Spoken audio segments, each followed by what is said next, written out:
Wow. Well, good evening, everybody. I'm Tim Davey. By day, I'm CEO of BBC Worldwide, but tonight I've got the great honour of interviewing our wonderful guest. Firstly, just thank you and welcome to everyone here tonight. It's great to be here at the Institute of Engineering and Technology. And this is the fourth in a series of very special evenings that we put together with the IET and the Royal Television Society. We had an idea to really get the finest minds and bring together those people who come from a science and technology background, but also have a huge influence on the media, and we can learn in terms of storytelling a lot from them. We've had some amazing people over the last few years, people at the very cutting edge. We focused on areas that seem to be more of the future than the past, areas that not only thrill us, but present chewy questions about the future of us and our planet, as well as how the media can even begin to explain and excite people about what lies ahead. And everyone we've had, having had the privilege of doing this, seems to be curiously ahead of their time. We had Mike Lynch quite a few years ago talking about data privacy and cybersecurity. We had the formidable, huge-brained Demis Hassabis of DeepMind, who was telling us that he was inventing a computer that could beat the world champion at Go. Remember that? A few of you were here for that.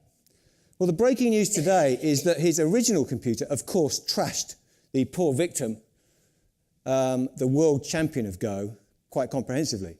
But his latest edition has just beaten the one that beat the world champion 100-0 in, I think, something like 1,000th of the time. The third person we had was Paul Nurse on genetics and that wonderful and interesting area of future medicine and the complex ethical and scientific dilemmas that presents. But come on, now, tonight, we're at the biggest topic of all, the final frontier. And we have one guest in our midst before I introduce Tim, who I just want to thank, actually, and that's Teresa, who's the CEO of the Royal Television Society, because when she came up with the idea and said, maybe we can get this person. And I said, that would be rather wonderful. And she did it, not me. So it is an honour tonight to be joined by a bit of a hero in the room. Not just because of what he did, but how he did it. Tim Peake, the British Army officer with over 3,000 hours of flying experience and a distinguished military career, who became the first British ESA astronaut, seeing off over 9,000 applicants to get one of those 6 places. And through his passion, expertise, and sheer goodness of heart, has set a new bar on how to engage people in space exploration. One stat, 1.6 million pupils in the UK got actively involved and engaged with the mission. It was beyond the wildest dreams of those setting the targets. And that's just the UK alone. So it's an incredible privilege for me, very exciting for all of us, I'm sure, to introduce Tim Peake.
Fantastic.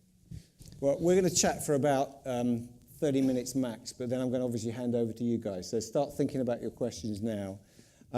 Let's just start off with you. And that mission, obviously, one of the things we got obsessed by was just the physical toll it was taking. So I think one of the questions everyone wants to ask you now is, obviously, those first 3 days were pretty rough. I think it was a hangover from hell, you described it. But how's your bone density? How's it going? How am I? Well, I'm alive. That's one good thing. 4:30, good evening. It's great to see everybody tonight. And thank you very much for coming. I'm delighted to be here. But yes, so what's it like coming back? The first 3 days, I described it as the world's worst hangover. And that is very true. There's no other feeling that I can relate to.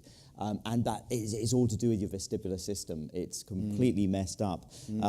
It's not so much to the balance. You get your balance back quite quickly, but just that feeling of nausea and dizziness every time you stand, every time you move your head, all you want to do is sit in a chair and keep your head still. Right. But those problems, you can deal with, and they get better reasonably quickly. What takes a lot longer, of course, is the bone density to recover, the muscle mass. And it's not just the muscle mass. I launched at 70 kilograms, and I came back just a fraction under 70 kilograms because we work out up there. We have to exercise 2.5 hours a day.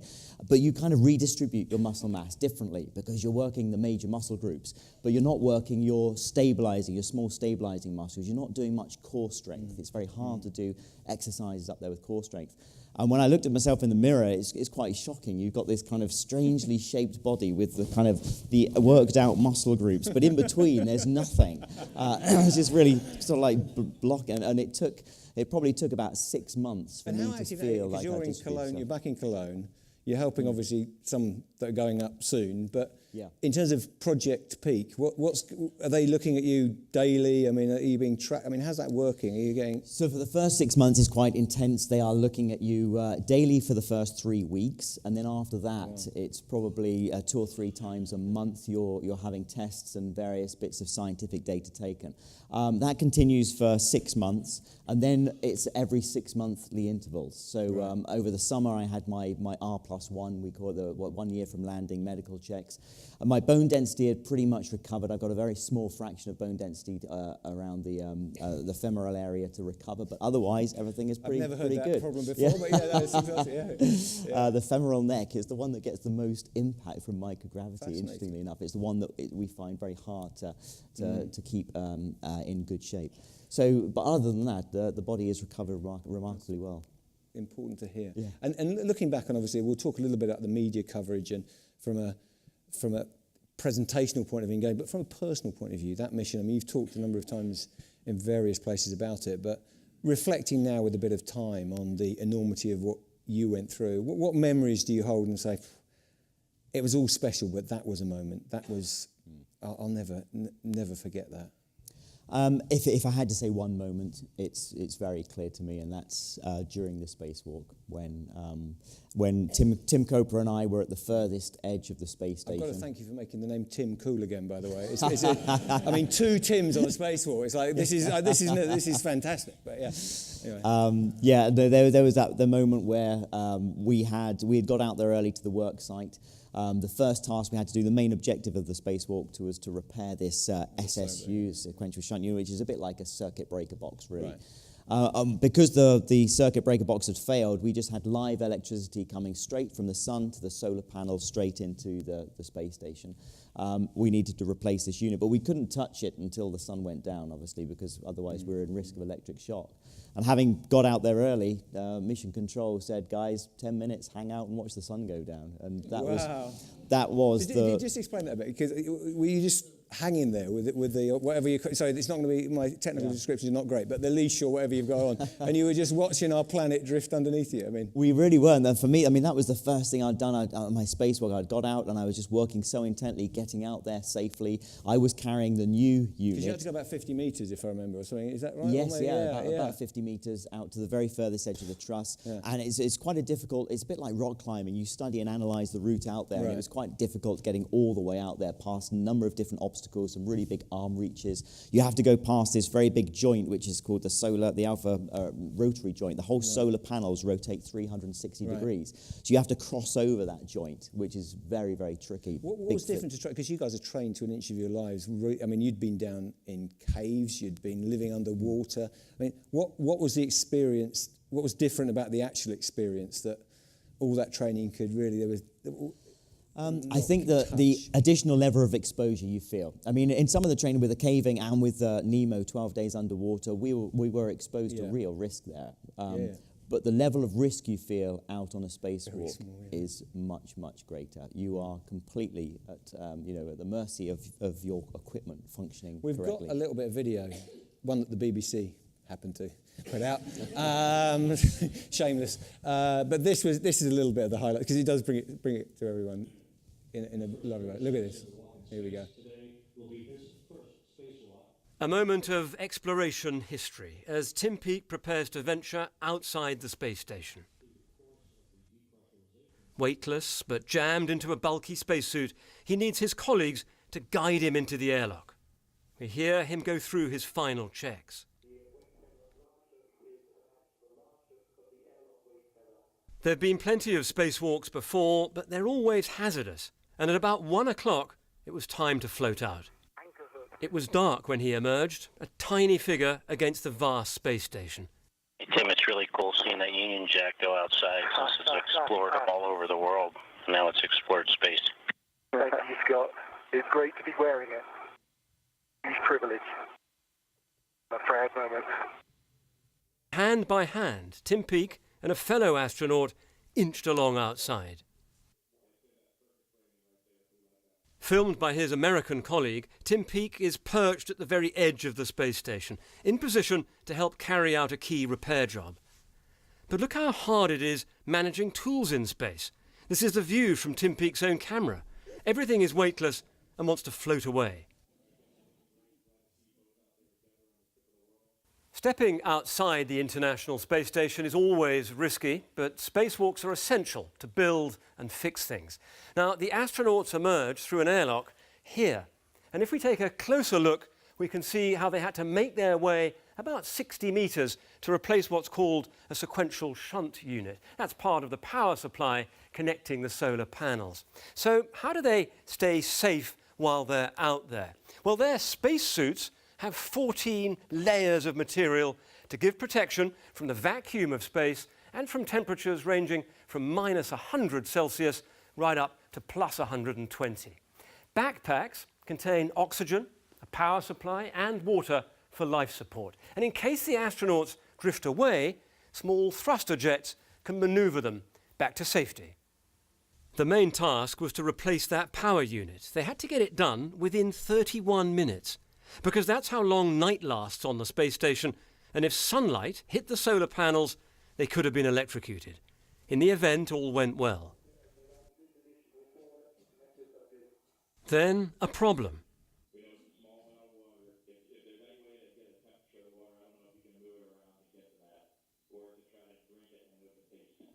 Water was found in the helmet of Tim Peake's companion, Tim Kopra.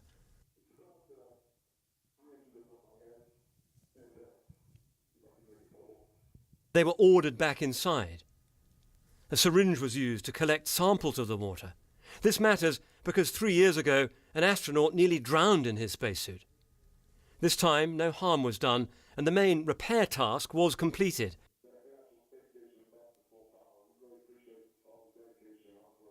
But there'll be questions about what went wrong, and all of this is a reminder of the dangers of working in space. David Shuckman, BBC News. There you go. Did you ever find out? I've never, in all the things I've read, I've never known. Did he find out what the water was in No, Copra's not mouth? really, not with Tim Copra's suit. With Luca Parmitano's, which was being referred to there back in 2013 when he did his spacewalk. It was very obviously a fan pump separator that failed. Right. And so all of the water that we carry in our space, we use water for cooling as well as for drinking, but this water was for the cooling system, was being injected through the ventilation system over the top of his head. Right. And Luca's bald, so he felt it quite quickly. He suddenly felt his head go very cold and mentioned it. And of course, that water built up quite rapidly and became a very serious problem. Yeah, indeed. Let's move on a little bit to and this is a good link in terms of the coverage and the excitement that happened on the mission. How early in the process, through that selection and everything, did you really think, I want to do more than just turn up, I want to engage people? It was so profound. Where did it come from? Do you know, I mean, really, it came right back from 2009 when I was selected as an astronaut. It was a huge deal back then. You know, that when I was selected in 2009, the UK was not participating in the human spaceflight program. So I was as surprised as anybody. I remember at the conference when we were announced and Jonathan Amos was there, and he turned to Jean-Jacques Dordain and said, "Why have you chosen a British astronaut?" You know, we were all surprised. I was surprised. So right back then, I knew this was a fantastic opportunity. There was no guarantee of a flight. At that time, we had 5 flights. There were 6 astronauts, so I knew which one was bottom of the list. It's a terrible TV reality format. That Exactly, exactly. But we started working towards it. We were very active in the UK. At the time, the UK Space Agency was just being formed, and we galvanised the microgravity environment, and we spoke to politicians. So right back then, it was really the road to another UK mission. It had been over 20 years since Helen Sharman had first flown to the Mir space station. So when I was assigned back in 2013, May 2013, I knew that this was an incredible opportunity and one that just had to be grasped. And we started right then to plan the mission with all of these programs. In terms of the communication, it reminds me a little bit in my world of David Attenborough and the wonders that he communicates, often complex issues, never patronising, but in a way that people can understand. How much thinking, is that natural for you? Or, I mean, I know if you look on the web, you'll see you doing kind of school lessons and things with Brian Cox style, you know, inflatable globes and this, that and the other. Was that just natural? Because it's an amazing gift to be able to communicate in that way. I think I have to make things simple for myself. So when somebody gives me a complex subject, I need to study it, I need to break it down, and I need to understand how it works and why it works, and then build it back up again. And that's just how I go about all the topics, whether we're talking about helicopter systems or whether we're talking about life support on the International Space Station. And so I just think it's the way that my mind works, and so I find that if I try and explain it as to how I understand things, that seems to come across how other people can easily understand things as well. And you're right, I mean, you know, there was so many things going on that, you know, whether it's the Brit Awards and running a marathon. I was boasting that I was on the ground, you know, doing the tarmac, but there was a man on the treadmill in this amazing contraption that you were running in. Was that all planned? You know, obviously it's planned beforehand rigorously, but did you add to it yourself? Did you think you wanted to do more or less? Because I deal with a lot of talent who would see all that publicity stuff as a distraction, but you seem to revel in it. We planned it out before the mission, and again, it comes back to trying to maximise the opportunity. The educational programs were the main focus, and we had no idea how successful this mission was going to be and how much people were really going to embrace it. So back then we had about 30 programs, and we thought, well, if only 50% of these, you know, take off and get some interest, we'll consider it a success. We had no idea that it was going to be so successful. So these events, such as you know, I was up there for the Six Nations, I was up there for the London Marathon. I thought, well, it would be great to run a marathon when you're on board the space station. The Brit Awards was one that came along a little bit later. That wasn't planned so far in advance. But the funny thing was, when it came to packing my bag for all of these things, I had to pack the bag about 18 months before launch. So, you know, you imagine when you go on vacation. Why is it 18 months? Why is it 18 months before? Is it just you have to be that organised? We have the crew bag that you get allocated goes up on a resupply vehicle about 18 months before your mission. Everything is very carefully structured. So it's already up there on the space station waiting for you. And of course, it has to be manifested. It has to go over to either Russia or it goes to the USA, depending on which vehicle it's like, or over to Japan. Some of them go up on the HTV. So that process takes an awful long time between you packing your bag, it actually sitting on a rocket, and then arriving on the space station. So I had to be very, very organised in what I decided to do and what I took. And that's why we went through all of this forward planning. But the Tux T-shirt in there was quite a funny one, because I had no idea what I was going to use that for. But I just thought maybe I'm a Tux T-shirt. A British astronaut on board the space station. I ought to have, you know, a tuxedo. And I'm I'm sure there'll be an opportunity at some point to wear it. And the Bond movies came into too right. Yeah, no, it's good. And your reflections for there's a lot of media in the room, and your reflection on coming back and seeing the effect of it all. What do you say? Okay, we need to do more of that. That's the stuff that really worked. What's and we talked about the highlight of the mission itself, but in terms of the engagement and the effects, what were the things you look at and say, I'm really proud of that and we need to do more of it? I mean, the engagement was phenomenal. I was quite isolated from it up there, no, as you would expect. Not kidding, 400 kilometres up, orbiting the Earth. But I really wasn't aware all the time of the impact it was having. My team on the ground would send me emails and kind of, okay, this is going well and what have you. But that wasn't the focus of the mission. We were just busy, all day long working on the space station, working on our programs. So a lot of these things didn't become truly apparent to me until I landed. And then people were kind of filling me in on what had gone on in the mission. And I was realizing then, oh, wow, that did have a big impact. One of the things that I think was brilliant and we did really well was the Cosmic Classroom. And that one lesson hit over 500,000 school children. And that was just really such a simple concept between Kevin Fong and myself. He'd be on the ground, I'd be up in space. Yeah. We'd have a video link and we'll do a class. It's a formidable double act. No, I've watched it. And then all the schools around the UK that want to dial in can just dial in and watch on the web. So it was wonderful and it worked really, really well. Oh, amazing. Let's look a little bit to the future. We've obviously got all these largely American billionaires coming into the game now. Mars is capturing the imagination in fictional storytelling, if not the real world. If you look ahead now and say, okay, the next 10 years, what's in your head in terms of what's achievable? What are we going to see? Next 10 years is going to be really exciting because we're already building the components that are going to take us beyond the International Space Station. The ISS has had a life extension out to 2024, and it will probably be up there for longer than that. But we know from 2024 onwards, we're probably going to be handing over the space station to commercial companies. And in fact, there's several commercial companies, including Axiom and Bigelow's already. Is that what happens before it kind of crashes down finally into the middle of the Pacific? Or absolutely, yeah. In fact, the current plan is for Axiom is to have 2 modules bolt onto the space station to use the space station to get them up and running. So using space station life support resources. Right. Yeah. And then when it comes to the space station being decommissioned, actually just undocking the Axiom space station and that remaining in orbit, the rest of the space station comes down. Will that be a space station? A space station, and Bigelow has the same concept. He already has a module attached to the space station that he's testing out. Right. So there's 2 commercial companies that are very interested in low Earth orbit and the commercialization of low Earth orbit and how we can use that for our science research. But what that enables the space agencies to do is to now focus their resources on the next step, which is the moon, and then from the moon onto Mars. So we're already. So when you say the moon, I mean, what exactly does that? I mean, I'm not being facetious because we need to get there, but we talk about settling, permanent settlements, all of that stuff. I mean, what's real? In our children's next phase of their lives, what are they going to see?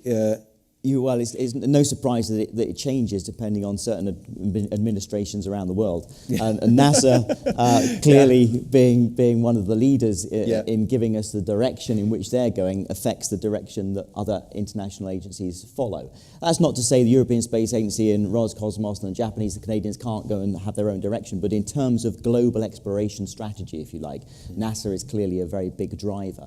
And under the Obama years, it was the asteroid redirect mission, which never really gathered any momentum, and people really didn't get behind it because everyone was really focused on what they wanted to do was the lunar exploration mission. Now that started in Bush's administration with the Constellation program, and now Trump has recently announced that yes, NASA is firmly back online to go to the moon. But in the meantime, what has been being developed is the rocket that's going to enable us to get the hardware there, the SLS launcher, and also the components for what's called a deep space gateway. Now the deep space gateway will actually be in a cislunar orbit, and that will have a propulsion unit to it, which means that it can adjust its orbit around the moon so it can suit lunar surface operations, Right. but it can also put itself into an orbit that suits Mars transportation. So Got it. building a deep space transportation system that can use the Deep Space Gateway, deep space transportation onto Mars. So it's these stepping stones And that we is 10 have. years, is it? Or 20? I mean, So the Deep Space Gateway is a 10-year plan, absolutely. So by 2027, 2028, the Deep Space Gateway should be fully constructed. and that, I mean, I've got to ask, because it is in everyone's mind, the leap to Mars, you think is... The leap to Mars Is- will be is gonna the happen? following 10 years after The following that. 10 Yes, years. I would say from Okay. 2027 I've got my to map now, that's- 37. Yes, Yeah. and I think that's realistic timescales. I mean, everybody says add 10 years to what you think, but the SLS rocket is flying in 2019, maybe 2020. It's being built right now. So are the components of the Deep Space Gateway. These aren't just sort of PowerPoint slides. And We're what pressing should- metal in the what should factories. in terms of the stories for the media, I mean, it's a bit of a broad question, but when you look at all the things that you so wonderfully achieved in the mission, where do you see, if you talk to the media leaders here and say these are great stories to be told and engaging imagination of children around the UK and the world, where do you see where do you look to for future stories for us? Is it this kind of the next frontier in Mars, or are there other things stories we should be telling? I think it is. I mean, in terms of exploration, we have the robotic and human exploration always, run in parallel, and robotics is fantastic because they're kind of the precursor missions for where human exploration is going to follow. And it really builds on our innate human desire to explore and to push the boundaries of technology and to push the boundaries of the unknown. So that's definitely where the focus needs to be. And we have Curiosity on Mars, currently searching for signs of life. We've got the ExoMars mission, which will be launching in 2020, putting a European lander on the surface of Mars. And I think we're very close to finding an awful lot about Mars and perhaps signs of past microbial life forms even. If not, then certainly... Is that an announcement, Tim? Well, Yeah. where there's water and where there has been water, and Mars had a very active atmosphere. It had enough water or there is enough water on Mars to cover the whole planet in 35 meters depth of ocean. Wow. Now, there's that much water. There has to have been, at some point in its history, the potential for life to form. Fascinating. And then let's talk a little bit about you. What's the plan for you over the next few years? So the next few years, myself and when I talk about me, I'd also talk about my colleagues, my Shenanigans class of 2009. There were 6 of us who were selected back then. Since then, one extra has joined us, Matthias from Germany, so we're now a class of 7. And with the space station going on till 2024, we all have the opportunity for another mission. So Alex Gers from Germany, he's got his second mission in May next year. He launches in May. Luca Parmitano from Italy will be after him, and then the rest of us will fall in line. So there's definitely the opportunity for a second mission between now and 2024, unknown timescale. And you're itching to get back, are you? Absolutely, yes. I mean, I've not spoken to any astronaut who's not interested in going back into space, and not just for the weightlessness and the viewing of the planet, but the missions on the space station are constantly evolving. It's a really fascinating place. And as soon as I was coming back from the mission, for example, Kate Rubins, she came on board just after me and was starting DNA sequencing on board. And then this year we've started flame combustion techniques that we've never done before. So there's always incredibly interesting scientific programs that are being developed for the space station. I'm going to hand to the audience after one more question, so get yourselves ready. But the final question is you've been a beneficiary of a publicly funded program. We've got private. We talked about these very wealthy individuals kind of pushing the frontiers. There's lots of debates in that area. How do you see the future developing between those two ecosystems, for want of a better word? I really do see them going hand in hand on many different levels. I'm just spoken there about the commercialization and the handing over of low Earth orbit to the commercial sector, if you like, and the ability to free up resources for the National Space Agency to go into deeper exploration. And we'll have other companies like Virgin Galactic and XCOR that will be offering, space tourism, a trip to space. And this is all good news, is it? It's all good news because what it's doing is they're operating in an incredibly challenging environment. They're pushing technology to the absolute limit, and they're bringing down the cost of access to space. Now, yes, it's a sport for the rich at the moment, without a shadow of a doubt. They're expensive tickets, but then aviation back in the early 1900s, crossing the Atlantic, was a sport for the rich as well. But by doing it, by starting somewhere, what you do is you develop the technologies and the capabilities to be able to reduce the cost of access to space. And at some point along the road, it will become affordable for the ordinary person. Now, in terms of deeper space exploration, what's really interesting is I mentioned about going for the moon and the Mars now and working in a partnership. No one space agency can do these missions by themselves. We have to work as a partnership. And what's interesting now is the mix of public-private, because the private sector is racing ahead. I mean, the things that Elon Musk is doing with SpaceX and the technologies he's developing are phenomenal. For example, the Raptor engine that he's planning on using for a deep space transportation system. So I see the future as not just an international partnership of the national space And the agencies, UK will have a role in this, you think? Completely, yes, yeah. I mean, the UK... Because as a proud Brit, it brings tears to my eyes. That lovely bit when you were talking about the Union Jack on you. Yeah. I mean, obviously you are ferociously proud of it all. Yes. That's an essential part going forward, is it, as well, you think, for us as a nation in terms of being part of this game? Definitely, yeah. I mean, the capabilities and the technologies we have in the UK are fundamental to the exploration programme. UK is a huge member state within ESA, the fourth largest within ESA, and we're actually building components now that are on the space station that will be involved in the Deep Space Gateway as well. And I mentioned the ExoMars mission. Well, the ExoMars rover is the lead developer for that. The lead builder is Airbus in UK down at the Stevenage yards. So we're already involved in these programs, in these exploration programs, heavily involved. Brilliant. Why don't I hand over to you guys? Not big introductions, just name if you want to say where. If you're interested in saying where you come from, that's fine. And a question, please, would be nice, as opposed to a long statement. But we'll start with this young gentleman at the front. What's your name, sir? My name is Barnaby. Hi, Barnaby. Do you want to ask Tim a question? So my name is Barnaby Miller-Jones. Hi, Barnaby. Hello, Timby. Hi there. So my question for you is, what is it like in zero gravity and how do you cope? What is it like and how do you cope? Gosh, the hardest questions always come from the younger ones. Barnaby, thanks for that. That is a great question. It's very difficult to describe what zero gravity is like. I mean, if you imagine now that we were weightless, this room would be scary, and the reason it would be scary is it's so big. We would be floating, and yet there are no handholds, and loads of us would get stuck in the middle of the room, just flapping arms and legs, thinking, can somebody put me on a wall, please, where I can grab onto something. You have to completely readjust your whole way of seeing things. But the great side, the plus side, is we're all sitting in this tiny volume here. Imagine if we could use the volume of this room. Wow, we could have storage units, we could have extra seating, 4 layers, we could do so much more. And that's what we do on the space station. So we can use a huge amount of the volume in the space station just because we can flip ourselves around and work in zero gravity. But it does take a while to get used to. And in the first few days on the space station, it's not uncommon for astronauts to get a little bit lost and disoriented. You come out of a module and everything's upside down and you just kind of have to spend a few seconds reorientating your mind. But what's amazing about the human brain is how quickly it adapts to that. And before long, your brain can just flip things. And it's very easy for you to be able to work upside down or the right way up, and there is no upside down in space. So you end up coping quite well after just a short period of time. But great question. Great question. I would love to. Yes, Barnaby, absolutely. We'll go over there. That's great. Thank you. Hi there, Tim. Ed Scott from Shameless here. Hi, Ed. I saw you as the New Scientist Live last year, and when you finished, there were hundreds of people around you. Everybody wanted to photograph and autograph and shake your hand. How does it feel to be a rock star?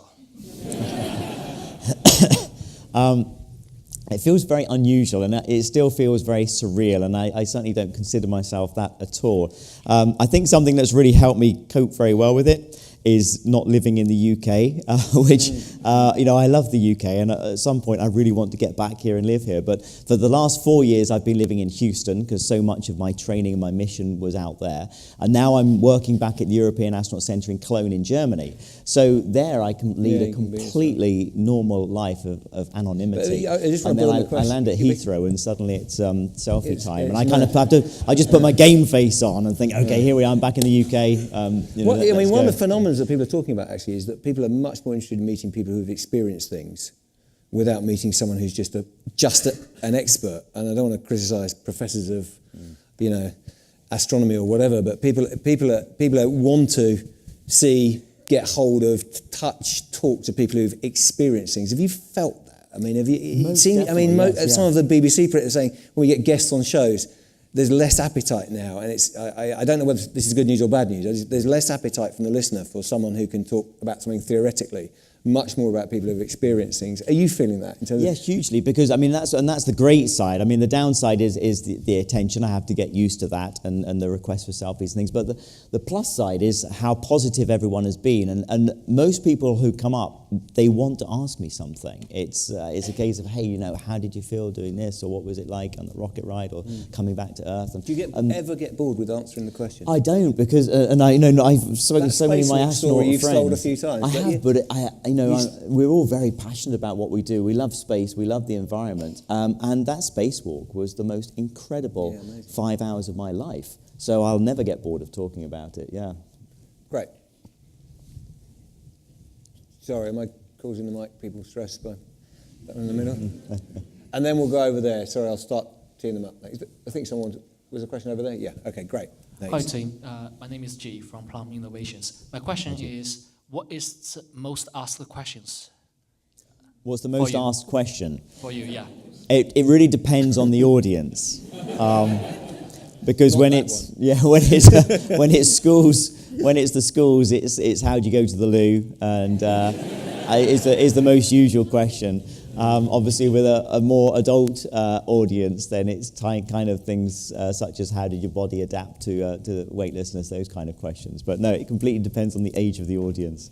I'm always terrified about the younger questions, though, because you never know what you're going to get. That was a good one, though, Barnaby, but you never know. Now, if ever there's an invitation for the under 16 in the room to put their hand up, that was it, right? One over there. Hi, my name is Jerome. I study aeronautical engineering. And historically, pilots used to be more from, astronauts used to be more from a military pilot background like yourself. But we've seen more and more scientists, like biologists and stuff like that. So how do you think this will evolve in the future? And also, what do you think were the advantages of having a pilot experience in space when you were there?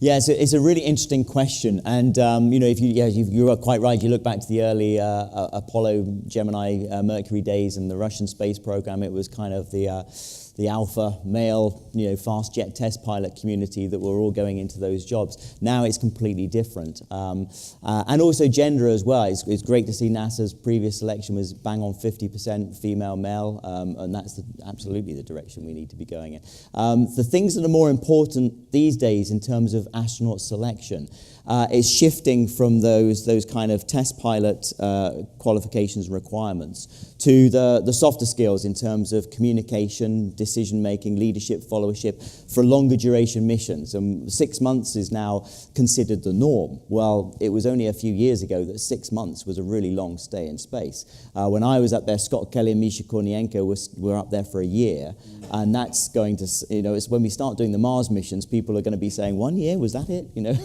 I've been up there for 3 years. This is the direction we're going in. So as we shift our mission objectives and our strategy, we are shifting our selection criteria as well in the terms of the kind of people we're selecting.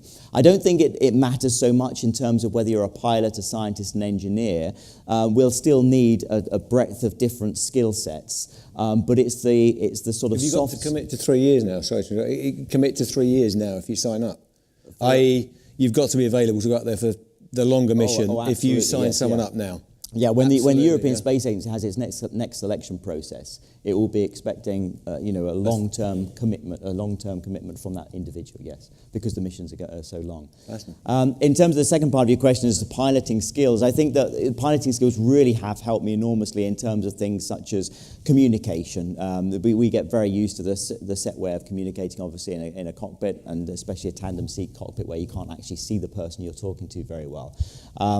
And a lot of those flying skills, or the hard skills, are used in space as well. I mean, using the robotic arm there, operating that, so similar to flying a helicopter. So I felt I had a huge advantage. I just got on those controls and was like, okay, this is great. I can drive that arm around, no problem at all. So there are definitely skills you bring in. Brilliant.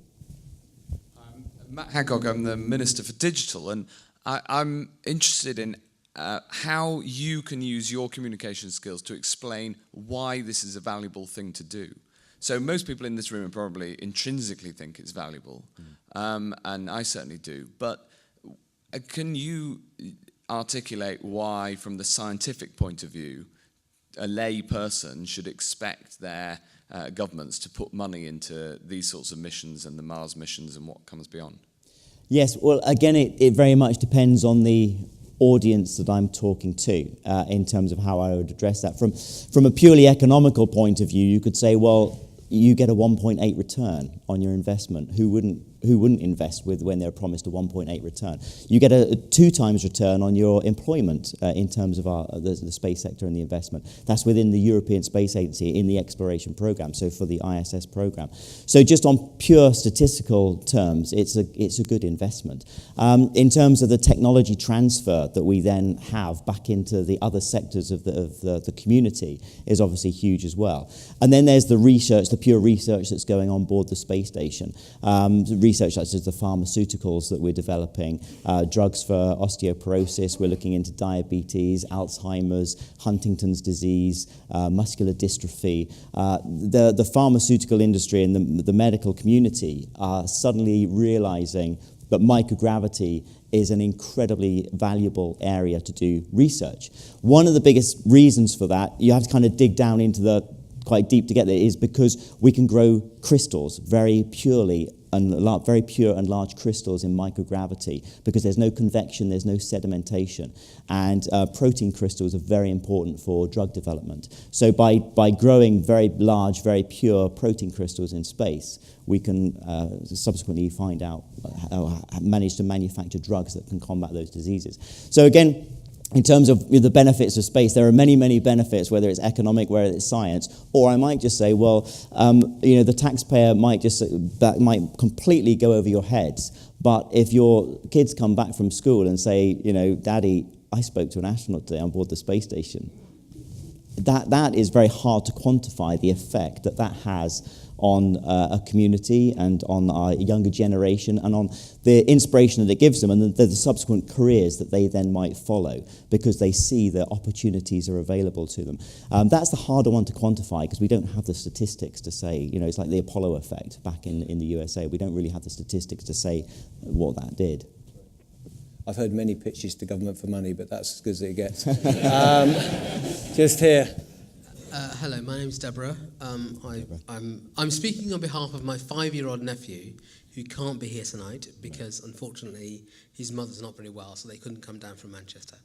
So I'm asking his question, which is, why should I be an astronaut? He wants to be an astronaut, he loves it, and I can't convince him otherwise. He wants to know why he should be an astronaut and if he should continue to think about being an astronaut as he grows older and starts thinking about what decisions he needs to make in terms of education. Yes, well, I mean, why he wants to be an astronaut, he'll know exactly why he wants to be an astronaut, so he doesn't need me to tell him why. But I think everybody has their own slightly different reasons. My reasons were perhaps different to some of my colleagues. I came to the role of an astronaut from a very technical background as a military test pilot. And so that was my driving passion. I saw an astronaut's job as the pinnacle of being a test pilot. We're pushing technology to its absolute limits. That was fascinating, evaluating pieces of equipment that are going to take us out into space further. Some of my other colleagues came from a more scientific background, and some of them had just wanted to be an astronaut since the age of 4, and that was exactly what they were going to do. So everybody has a slightly different reason. And I'm sure your nephew has got his own reasons as to why he wants to do it. I think we've got one up the back. Yep, hi. My name's Ram. I'm an aeronautics student. Just want to ask, you were mentioning about the future plans for space travel. So for the next 10 years, we'll be going to the moon, and 10 years after that, it'll be Mars. What about after that, after 20 years, even further into the future? Okay, so if we think we've got some challenges with getting to Mars, then beyond Mars, we've really got some challenges.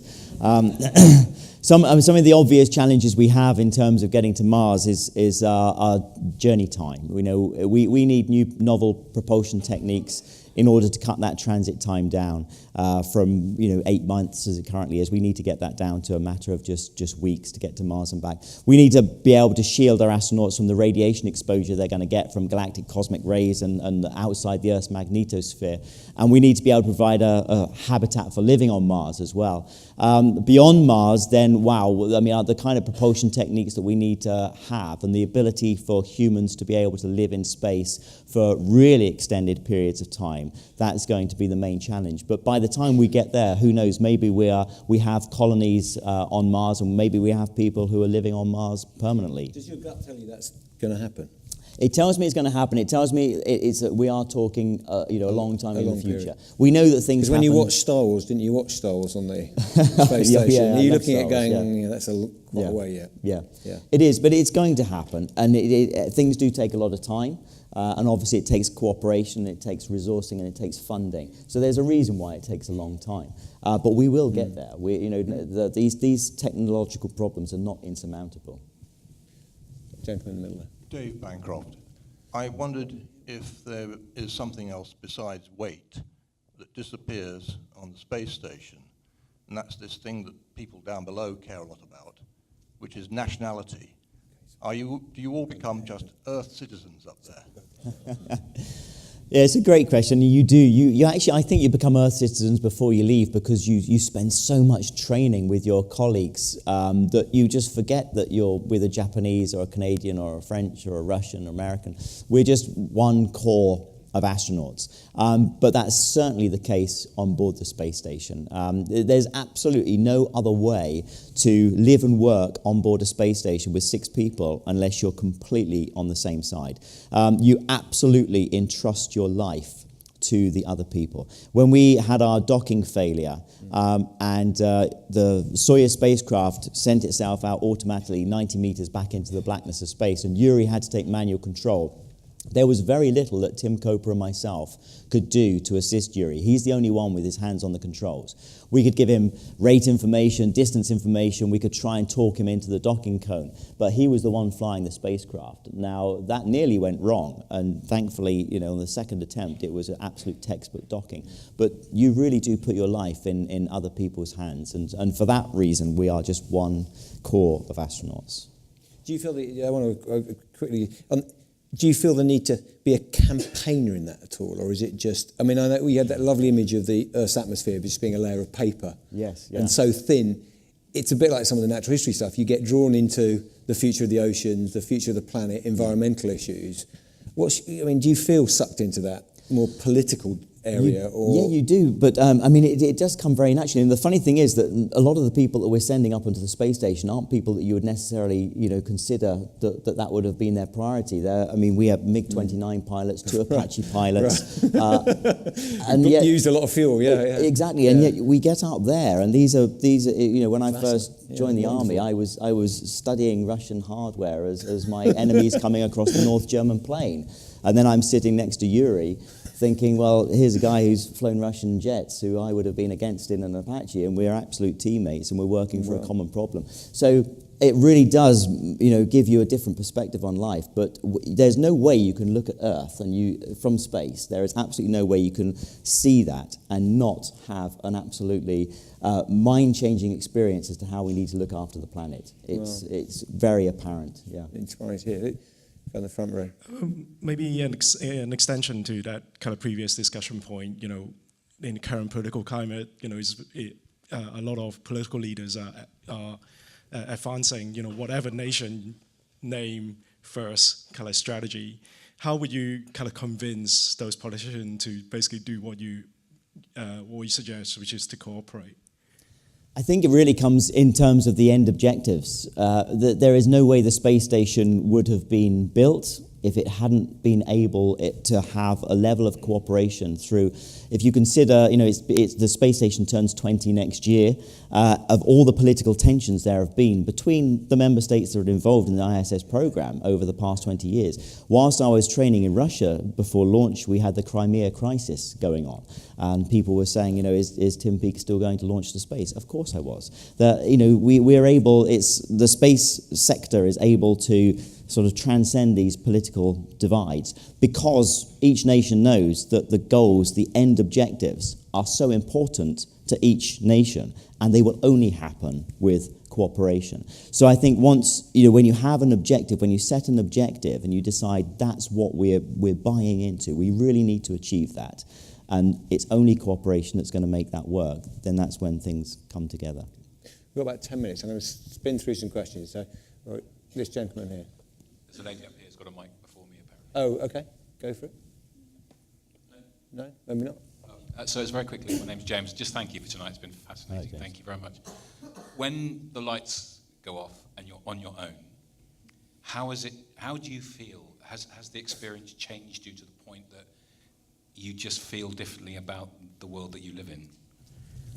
Yes, I think it does. I mean, there's this term that people use, the overview effect, for astronauts who've come back from space, and I would never compare the overview effect you get from 400 kilometers on the space station to what the Apollo astronauts were experiencing at 400,000 kilometers away from Earth. And I had the pleasure of talking to Al Worden quite a few times about his mission and his spacewalk as well. And actually, the spacewalk he did, because of the trajectory you have on the moon coming back to the Earth, at the time he did his spacewalk, they were on this long trajectory, and he could see the moon there, and he could see Earth there as he was outside the Apollo spacecraft.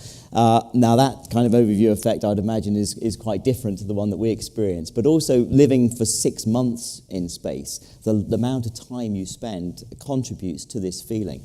And I think it's just a sort of cognitive shift in perspective. I think the fact that you're able to place the Earth, and I feel I know the Earth so well, which is really weird, but I've seen every part of the Earth 16 times a day we orbit, and I really know the terrain, the territory, what places look like, places I've never been to, and some places I never will go to, but I really know what they look like, and I can place everything. And then you look the opposite direction out into space, and you realize just how tiny and fragile planet Earth is. It does leave an impact, yes.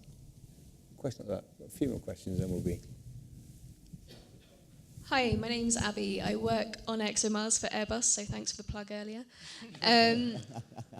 We've heard a lot about how you've inspired millions of school kids, but you've got 2 young children of your own. I just wondered, they obviously experienced the fact that Daddy was in space, and they've heard all of the stories that you've told them since you've come back. What's their favourite memory? What's their go-to anecdote of Daddy as an astronaut?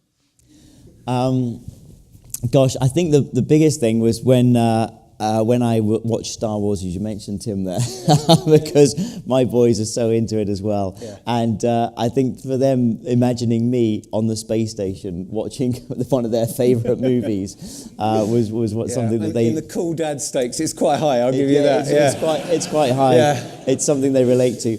But for both of them, actually, in terms of I think what is probably the most powerful memory for them, I think it would be watching the launch. And as we started off this evening, you heard that sound clip that Dallas Campbell from the BBC took.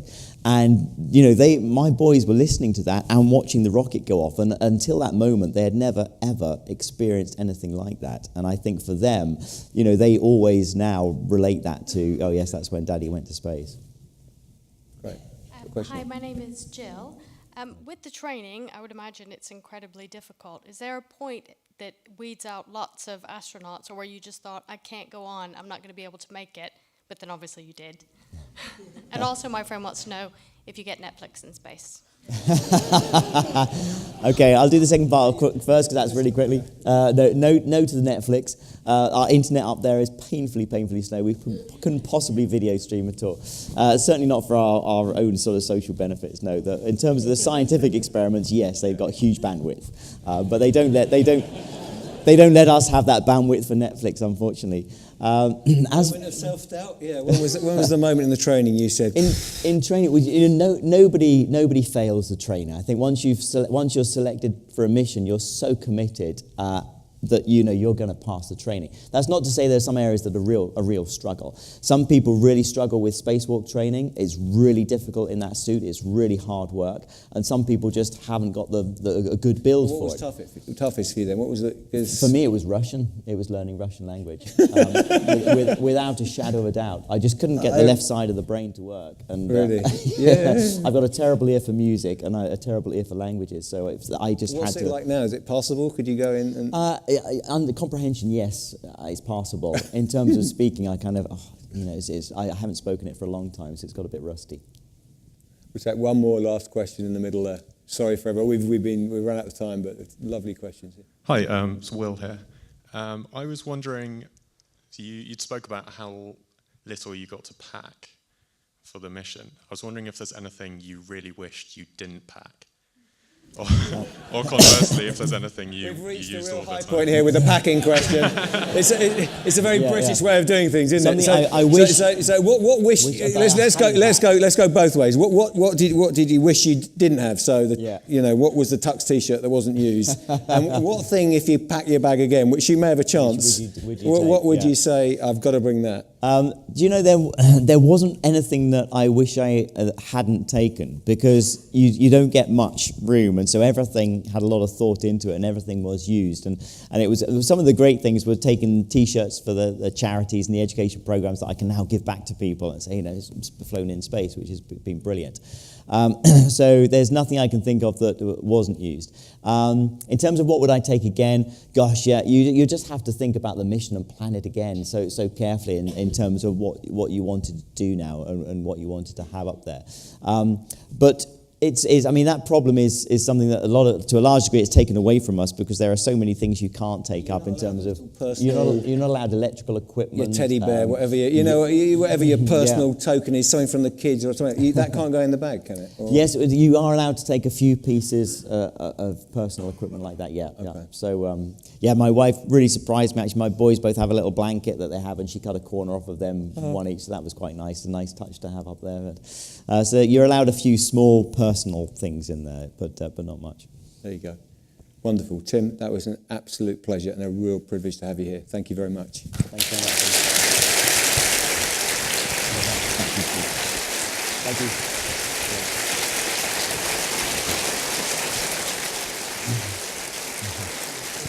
Thanks very much.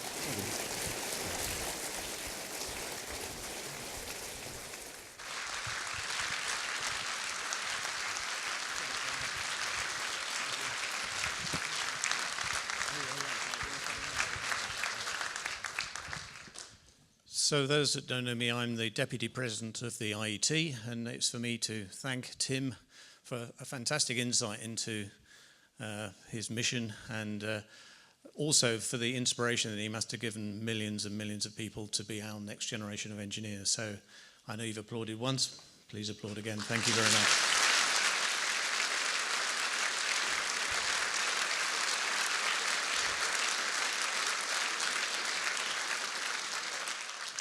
I'd also like to thank Tim Davey for the fantastic chairing of the presentation. It really drilled into issues that you wouldn't normally get into without having that sort of format, so that was brilliant. Helen Scott for the producing, thank you very much. Dallas Campbell for the Sawyer's sound recording. I don't know whether he's here, but thank you for that. Savoy Place, of course, for hosting.